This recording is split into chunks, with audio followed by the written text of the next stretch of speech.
আজকের সকালটা শুরু হলো বিরিয়ানি খাওয়া দাওয়া দিয়ে। এটা কিন্তু ফ্রিজে ছিল, আমি গরম করে তাই খাচ্ছিলাম।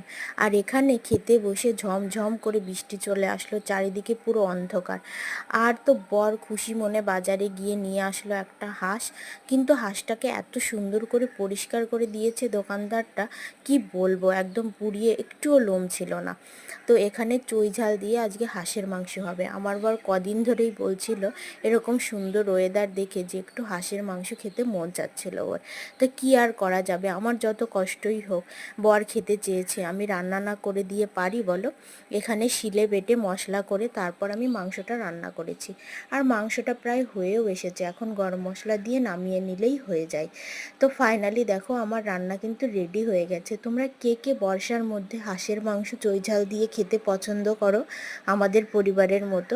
অবশ্যই কমেন্টস করে জানিও কিন্তু।